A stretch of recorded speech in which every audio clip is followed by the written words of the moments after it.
देखिए, बौद्ध धर्म में एक ऐसा चीज है जिसमें न किसी का अवतार लिया गया है, न ही इनके बाद कोई रूप आए हैं। बौद्ध धर्म की शुरुआत किसने किए थे? महात्मा बुद्ध। किसने किया? महात्मा बुद्ध किए। अब इनकी कुछ हम लोग कैसे देखते हैं, पहले पारिवारिक जीवन देख लेते हैं, मैया मामा नाना नानी ये लोग चीजों को निपटा देते हैं। तो महात्मा बुद्ध का जन्म कहाँ हुआ भैया? नेपाल में। नेपाल के किस जगह पे? लुम्बिनी में। कहाँ पे? लुम्बिनी में। नेपाल के कहाँ हुआ? लुम्बिनी। इतना तो पता ही होगा भैया, नेपाल के लुम्बिनी में हुआ। इनके पिता का नाम शुद्धोधन। क्या था? शुद्धोधन। शुद्धोधन। माता का नाम? माता महामाया। माता का नाम महामाया। माता जब इनकी जब महात्मा बुद्ध जन्म नहीं लिए थे ना, तो महामाया इनकी माता थी, असली माता इनकी महामाया थी। लेकिन वो एक हफ्ते, जन्म के एक सप्ताह में ही उनकी क्या हो गई थी? मृत्यु हो गई थी। मृत्यु हो गई थी। तो जब ये पेट में थे ना, तो ज्योतिषियों ने बता दिया था कि जो आपका बेटा होगा ना, ये बहुत ही क्रांतिकारी होने वाला है। बहुत मतलब क्या होगा? क्रांतिकारी होगा। तो पहले के ज्योतिष वगैरह एकदम जबरदस्त थे। तो शुद्धोधन की जो साली जी थी गौतमी, कौन थी? गौतमी। प्रजापति गौतमी। तो महामाया ने जब किसको जन्म दिया? सिद्धार्थ को। किसे? सिद्धार्थ।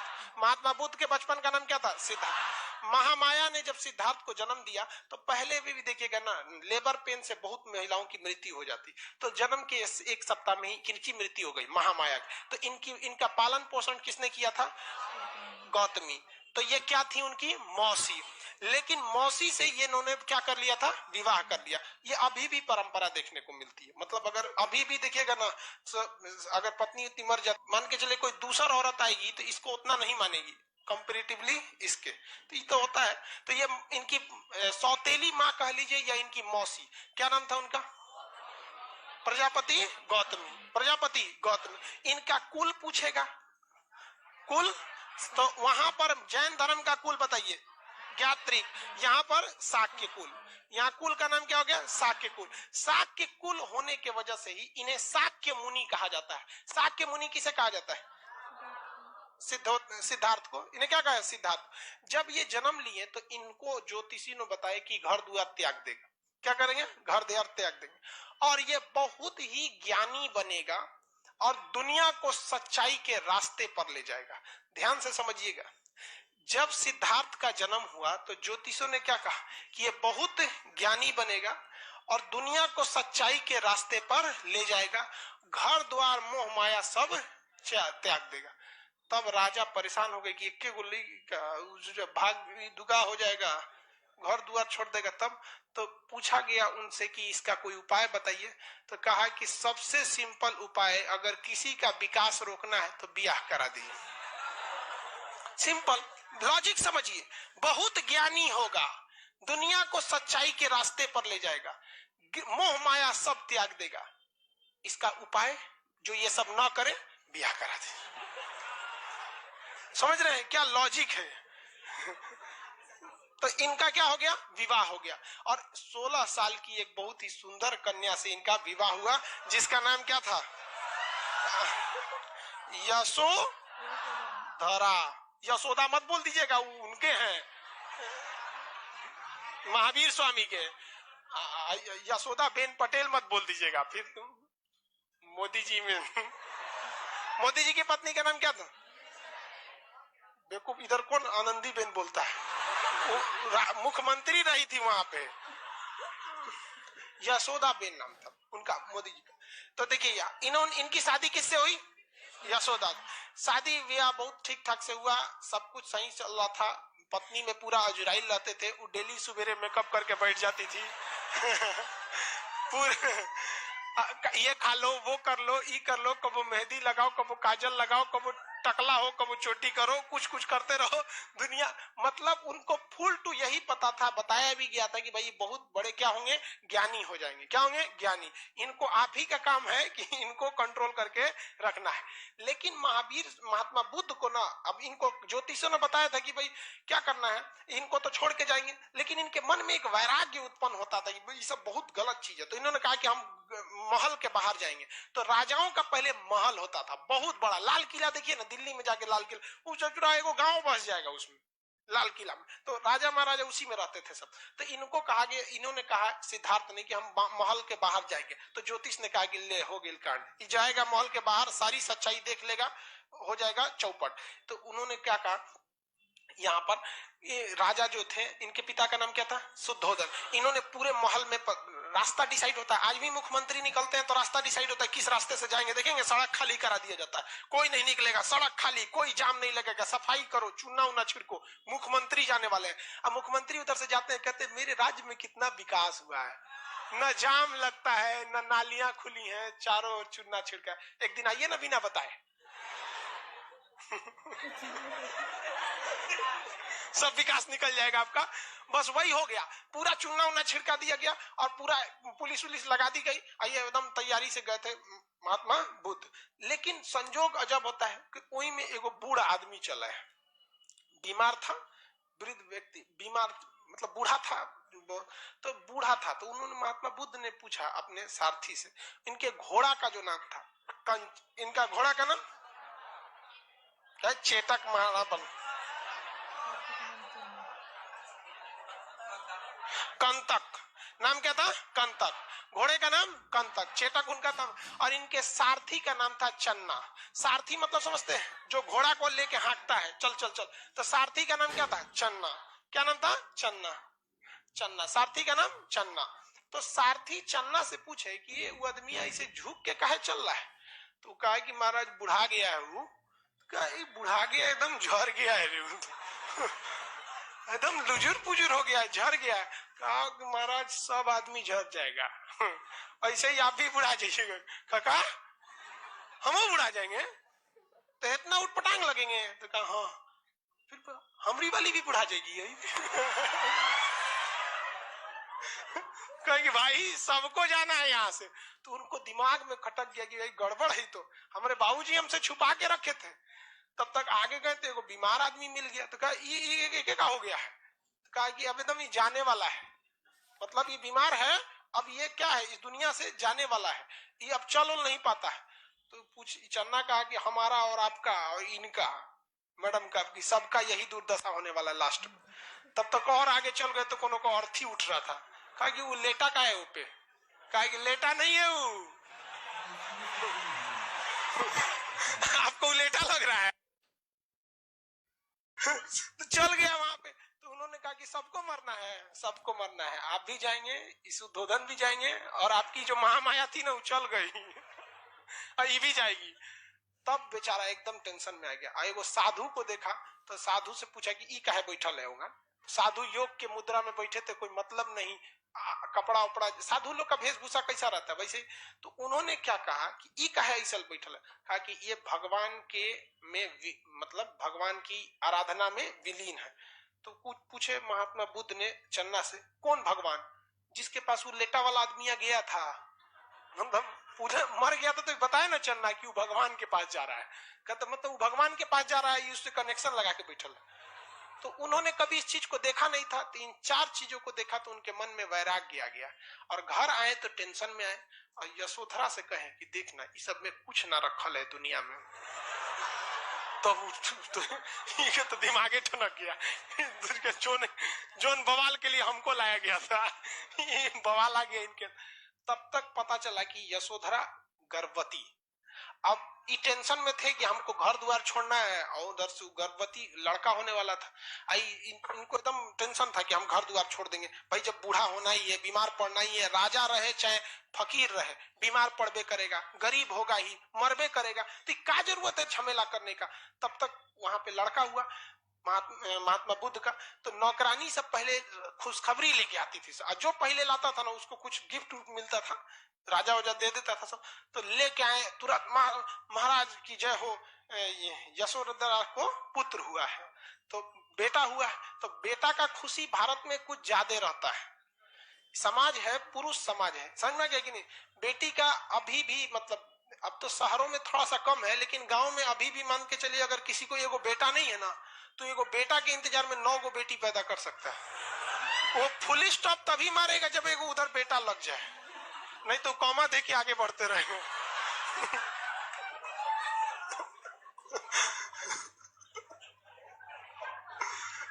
उनका तो पहले में बेटा हो गया तो डबल खुशी थी। लाइव वाला समझ रहा है सुनना, तो डबल खुशी थी। तो अब इनको बुद्ध भगवान को ले जाकर बताया गया, महाराज आपको तो पुत्र हुआ है, नाम रखिए। तू कह दूर ससुर तू नहीं, एगो तो हम घर छोड़े वाले थे, ये कहां से चल आया पहला कहीं का। तो उन्होंने कहा, मने मन कहा कि मेरी जिंदगी का सबसे बड़ा कांटा ये हो गया, क्योंकि अगर हम घर छोड़ देते तो लोग यही कहता कि इन्होंने अपनी पत्नी घर द्वार सब छोड़ के चले आए, कोई ज्यादा बुरा नहीं मानेगा। लेकिन ऐसा ससुरा 2 दिन के लड़का छोड़ के चल जाएंगे, पूरा समाज हमारा बोलेगा। तो उन्होंने कहा मेरी जीवन का ये कांटा है। तो राहुल मतलब क्या होता है, रास्ते की बात। उन्होंने कहा राहुल ले, तो उनको लगा, ये नौकरनिया को लगा कि नामे रख दिए, जितना बुद्धि उतने सोचेगी ना। नाम हो गया, बेटा का नाम क्या हो गया, राहुल, बेटा का नाम राहुल। लेकिन उन्होंने तो अपने लिए इसे क्या समझ लिया था, बाधा। लेकिन उन्होंने कह दिया कि हम घर द्वार छोड़ छाड़ के जाएंगे, हमरा ये सब में नहीं करना है। अब ये परेशान थी यशोदा कि हम कहाँ जाएंगे रे पकड़ो, बियाह शादी हो गया, एगो लड़को हो गया, अब कहाँ जाएंगे हम। ये परेशान थी, बहुत मनाने की कोशिश की लेकिन नहीं माने, घर द्वार छोड़ दिए। 29 साल की अवस्था में, कितने साल की अवस्था में, अपना घर द्वार को क्या कर दिया इन्होंने, छोड़ दिया।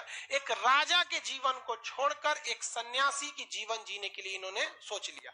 अलार कलाम से इन्होंने सांख्य दर्शन की क्या ले लिया, शिक्षा ले लिया। अलार कलाम से क्या ले लिया, सांख्य दर्शन की शिक्षा ले लिया। पूछेगा महात्मा बुद्ध ने कौन सा दर्शन में सबसे ज्यादा शिक्षा ले लिया, सांख्य दर्शन। किससे लिया था सांख्य दर्शन, अलार कलाम। किससे शिक्षा लिया, अलार कलाम। रुद्रक राम से इन्होंने योग दर्शन की शिक्षा लिया। लेकिन देखिए सांख्य दर्शन की शिक्षा भले इन्होंने अलार कलाम से लिया था, लेकिन क्या अलार कलाम ने सांख्य दर्शन लिखा था, नहीं। सांख्य दर्शन किसने लिखा था, खड़ा हो, सांख्य दर्शन किसने लिखा, कपिल, बीच में कोई नहीं बोले। रुद्रक राम से इन्होंने योग दर्शन की शिक्षा लिया। योग दर्शन किसने लिखा, पतंजलि। गुड गुड, पूरा बढ़िया से याद है, ठीक है बेटो सवाल पूछते हैं कल। अब ये तो समझ में आ गया। तो रुद्रक राम से इन्होंने क्या कौन सी शिक्षा लिया, योग दर्शन। रुद्रक राम से योग दर्शन की। लेकिन कहेगा कि महात्मा बुद्ध अलार कलाम और रुद्रक राम, अलार कलाम से सांख्य दर्शन और रुद्रक राम से योग दर्शन।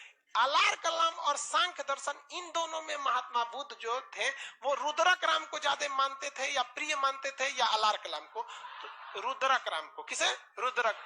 इसलिए जब भी देखेंगे महात्मा बुद्ध को योग के मुद्रा में ही आप देखेंगे।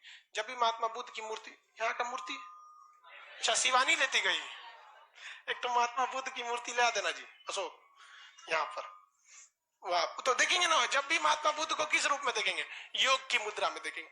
अब ये अपने मित्रों के साथ, महात्मा बुद्ध अपने मित्रों के साथ चले गए उत्तर प्रदेश में। कहां पर, उत्तर प्रदेश में। उत्तर प्रदेश यूपी में एक जगह है सारनाथ, क्या नाम है, सारनाथ। सारनाथ में एक जंगल है जिसका नाम मृगदाब वन। कौन सा वन, मृगदाब। इस मृगदाब वन में वो अपने 5-6 मित्रों के साथ बैठ के और क्या करने लगे, तपस्या करने लगे। योग दर्शन तो रुद्रक राम से सीख लिए थे, योग की मुद्रा में बैठ के कठोर तपस्या करने लगे कि हमें सच्चाई क्या है, गलत क्या है, इस सब का क्या मिल सके, ज्ञान मिल सके। तो ये सारी चीजों का ज्ञान मिलने के लिए इन्होंने कहां पे चले गए, सारनाथ। तो सारनाथ में बैठ के इन्होंने काफी सारे क्या किया था, तपस्या किया। लेकिन उस तपस्या से कोई खास फायदा नहीं मिला। कई साल बीत गए सब तपस्या के, कुछ मिल ही नहीं रहा था। तो अचानक उनको एक महिला दिखी। उस जंगल में क्या मिली, महिला।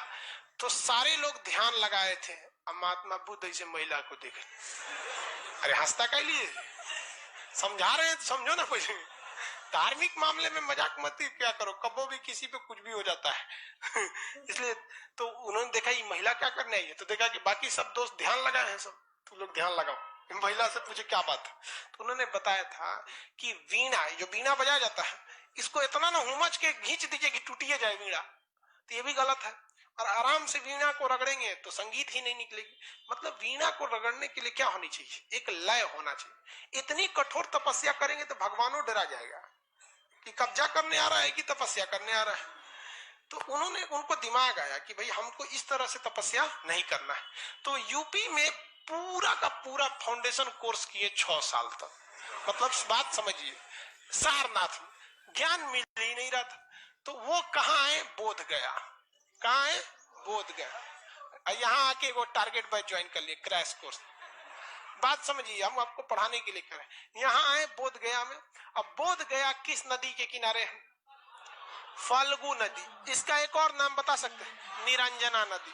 फाल्गु या निरंजना नदी के तट पर बैठकर, फाल्गु या निरंजना नदी के तट पर बैठकर वहां एक विशाल पीपल वृक्ष के नीचे बैठे, छाया वगैरह मिल जाती है, उसी के नीचे बैठकर तपस्या करने लगे। सामने कौन सी नदी है?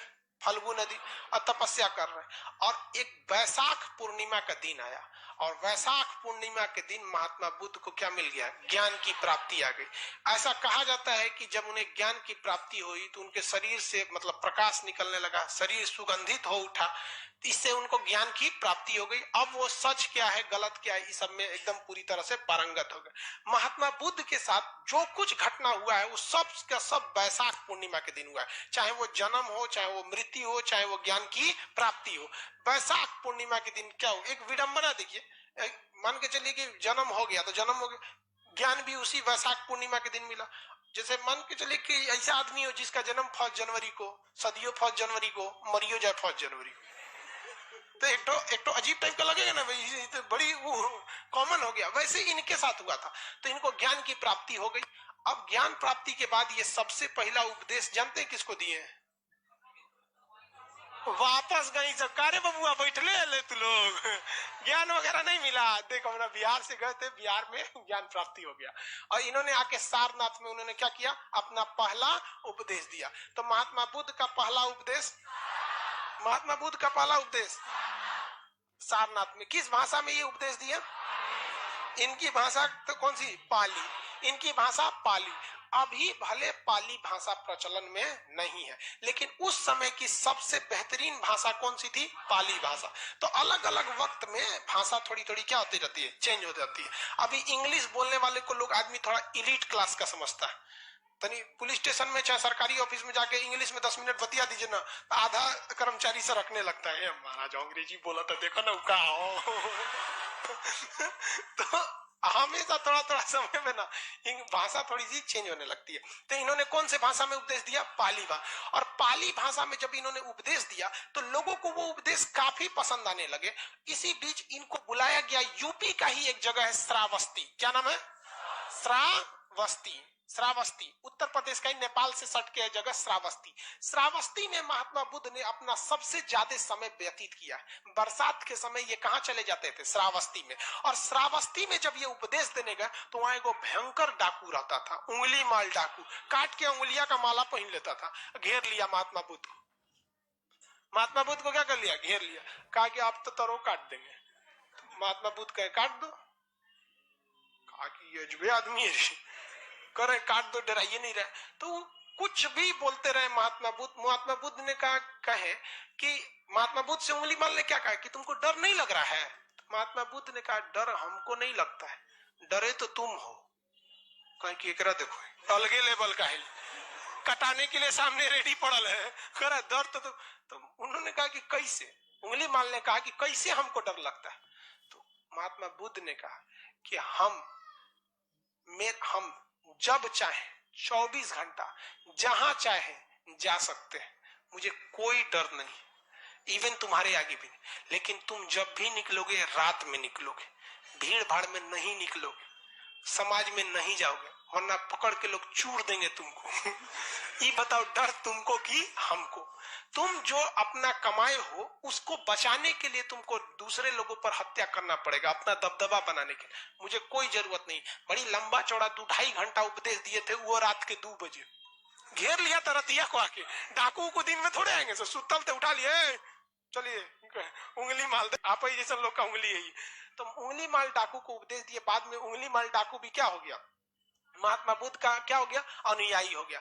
महात्मा बुद्ध अपने सबसे उनका कहना था कि हम जो कहते हैं इस पर कोई भी विश्वास न करो, बल्कि इसे तुम अपनी तर्क की कसौटी पर, तर्क मतलब होता है अपनी खुद की बुद्धि पर, तर्क की कसौटी पर देखो क्या ये सही है या नहीं है, मतलब खुद से सोच के देखो। तो महात्मा बुद्ध बहुत फेमस होते जा रहे थे। उसी बीच वो दान उन लेने के लिए जहां तहां बैठे रहते थे। भाई भिक्षा, इनका मुख्य कहना था कि ज्यादा कमाओ माँ के मत रखो, भिक्षा वगैरह लेके क्या करता हूँ रख लो, अपना भिक्षा जितनी है अपनी भिक्षा से ही अपना जीवन यापन करो। तो जाते थे तो बहुत लोग उनको उपहार देते रहते थे। एक दिन एक गांव में गए तो एक बुढ़िया उनको उपहार दी, और वो जानते कौन उपहार दी? जूठा आम। मतलब बताइए, उतना बड़ा भगवान को आप उपहार दे रहे हैं तो कम से कम एगो सल्लक दे दीजिए ना, खड़ा। सल्लक नहीं समझता है, गोटे कंप्लीट मैंगो 1 पीस, सीबीएसई वाला। तो कम से कम एक आम देना चाहिए, आधा आम दे रही वो जूठा। और जब सारा हो गया तो महात्मा बुद्ध से पूछा गया कि आपको सबसे ज्यादा कौन सा उपहार पसंद आया? तो महात्मा बुद्ध ने कहा था कि जूठा काम हुआ। तो लोग जो सोना चांदी दिए थे वो कहने लगे कि अब सठिया गई लोग, उनके जूठे आम पसंद है। तो उन्होंने क्या कहा था कि जो आम जो बुढ़िया ने दिया है इसने अपना सब कुछ दे दिया, इसके पास कुछ नहीं है, और जो तुम लोगों ने दिया है वो अपनी टोटल संपत्ति में से कुछ दे दिया है यहाँ पर। और हम लोग को विचारधारा देखिए, हम लोग अपने टोटल संपत्ति का जितनी संपत्ति रहती है, मान के चलिए जिसके पास 100% संपत्ति है, इसका वो भगवान को कितना देता है पता है? 0.0001% भी नहीं देता है। देखते हैं 0.01% भी नहीं देता है, 200-500 चढ़ा देता है और सोचता है कि भगवान हमको वीडियो कॉलिंग पे हमारी समस्या सॉल्व करे। अरे कहीं का इतनी समय तो भगवान को ब्लैकमेल कर रहा है। तो इन्होंने कहा था महात्मा बुद्ध ने कि इसने अपना सब कुछ क्या दिया, हमको समर्पित कर दिया। आनंद इनका सबसे प्रिय शिष्य था। इनका सबसे प्रिय शिष्य क्या था? आनंद नाम था इनके सबसे प्रिय शिष्य का नाम। आनंद बहुत प्रिय शिष्य थे। एक इनको ना एक बहुत बदमाश लड़का था, गाली उली देता था महात्मा बुद्ध को। तो एक दिन महात्मा बुद्ध के स्टेज पे बुलवाएंगे, इधर आओ, गरिया रहा है तुम हमको? कहा हाँ। तो यहाँ बगल में खड़ा करा के तो गरियाओ। 1 घंटा गरियाया महात्मा, और गरियाओ 2 घंटा। वो थक गया गरिया के, कहा कि अब गाली खत्म हो गया, थक गए। तो महात्मा बुद्ध ने कहा कि देखो, मान के चलो कि हमने अपना कोई सामान तुमको दिया और तुम मेरे सामान को लेने से अगर इनकार कर देते हो तो वो सामान किसका होगा? तो उसने कहा कि सामान आपका था, हम नहीं लेंगे तो आपका हो जाएगा वापस। तो कहा ठीक है, जो तुम्हारी गालियां हैं ना हम नहीं ले रहे हैं। ये गाली किसकी हो जाएगी? कहा कि गुरुजी तो सब हमार हो जीतो। तो महात्मा बुद्ध का बहुत बड़ा क्या हो गया? चेला हो गया। लेकिन ये आनंद बहुत खचरा था। क्या था? बहुत खचरा। ये महात्मा बुद्ध से कहता था कि महाराज खाली आप ऐसे साधुअन के लेके घूमते हैं, महिलाओं को भी शामिल कीजिए। बदमाशी बहुत करता था। अरे भाई देखिए, आप इस चीज को ना अन्यथा में नहीं लेंगे। खचरा कहने का सेंस ये नहीं है कि हम किसी आपको अच्छे से समझ में आ सके इसलिए बताते हैं। तो महात्मा बुद्ध का है महिला उला को शामिल मत करना, महिला को शामिल करोगे हमेशा परेशान रहोगे, टाइम से आएगी सब नहीं, बैच चालू होने के बाद आएगी सब, तो परेशान होकर रह जाएगा। कितना समझा के रख दो, टाइम से नहीं आएगी सब। वैसे ही भाई उनमें साधुओं की सभा होती थी, सब साधु अपने में ध्यान में रहेंगे, उन्हें को जल्दी जल्दी आएगी पोत पात के। लड़की सबका लेट कौन सी में होता है? हाँ, लड़का का कभी लेट होता है नहीं, वो तो लॉज में निकलने के बाद बटन बंद करता है। बाल उल्टी करे, चल चल रूम से निकलेगा तब चप्पल पहनेगा, इसे फंसा के चल दिया वो सब ना। अरे बाप रे बाप, क्लास भाड़ में जाए, क्लास जरूरी थोड़े कबो हो सकता है। तो महात्मा बुद्ध शुरुआत में महिलाओं को बौद्ध धर्म में समाने के लिए तैयार नहीं थे, लेकिन ये बार बार कहता था आनंद महाराज जरूरी है, समझ नहीं रहे हैं आप। तो महात्मा बुद्ध ने कहा ठीक है चलो, अब महिलाओं को भी बौद्ध धर्म में शामिल कर लिया। महिला लोग चाहे वो लाइव में है चाहे यहाँ है, ये बात जरा ध्यान से समझिए, हम नहीं कह रहे, महात्मा बुद्ध कह रहे हैं। जब महिलाओं को उन्होंने प्रवेश करने की अनुमति दिया तो उन्होंने कहा कि अब बौद्ध धर्म ज्यादा दिन नहीं चल पाएगा। ये हमारा कथन नहीं है, ये महात्मा बुद्ध का कथन है कि अब बौद्ध धर्म ज्यादा दिन नहीं चल पाएगा। आप इसको गौर से देखिएगा, एक महिला जो रहेगी ना, उसका झगड़ा जानते किससे होगा? अपनी सास से, कभी ससुर से नहीं होगा, क्योंकि उस ससुर उसको टॉर्चर नहीं करने वाला है कोनो बात में। सास जो रहेगी बेचारी 11 बजे सूत के सोई है, काम उम करके पतो ओके 4 बजे कोच के उठा दी, बबनी उठ चाय बना। अरे बेचारी 4 बजे का करने के लिए खखुआई लेगी तो मैं झाड़ देगी, बुढ़िया कहेगी। उसका झगड़ा हो जाएगा अपनी मतलब देवरानी से होगा, देवर से नहीं, जेठानी से होगा, भसुर से नहीं। देखना बराबरी बराबर। तो महात्मा बुद्ध ने कहा कि अब जब बौद्ध धर्म ज्यादा दिन चलने वाला नहीं है। तो ये महात्मा बुद्ध के कथन थे और आगे जाके ऐसा हुआ भी, ज्यादा दिन बौद्ध धर्म नहीं चला। लेकिन अब क्वेश्चन में हिसाब से रखेंगे, पहली महिला कौन थी? प्रजापति गौतमी।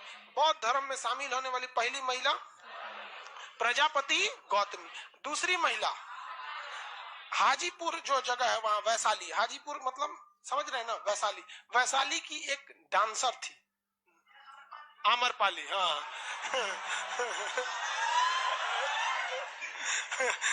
कर हाँ सर, आम्रपाली लग रहा है कि गौए की थी। कहाँ घर है? हाजीपुर। अच्छा, तो वहां की एक तो डांसर थी आम्रपाली, नर्तकी थी। अब वो भी क्या हो गई, बौद्ध धर्म में शामिल हो गई। बौद्ध धर्म ने सबसे लोगों को कहा कि देखिए आपको कठोर नियम पालने की जरूरत नहीं है। बौद्ध धर्म में 3-4 ठो सिद्धांत दिया, अष्टांगिक मार्ग दिया, सत्य का सिद्धांत दिया, और उसके बाद उन्होंने त्रिरत्न दिया, बुद्ध, धम्म और संघ। बुद्धम शरणम गच्छामि, धम्मम शरणम, संघम शरणम गच्छामि और धम्मम शरणम गच्छामि। ये उनके त्रिरत्न है। कितने लोग बता सकते हैं जैन धर्म के त्रिरत्न कौन थे? शॉर्टकट में क्या था? KFC। शॉर्टकट में KFC, चिकन वाला नहीं, जैन धर्म में चिकन बंद है। KFC, knowledge, faith and correct. अब कल बाकी चीजें जैन धर्म, बौद्ध धर्म के बारे में कंप्लीट कर देंगे। ठीक है, आज के लिए इतना ही। चलिए, बायोलॉजी का बैच बहुत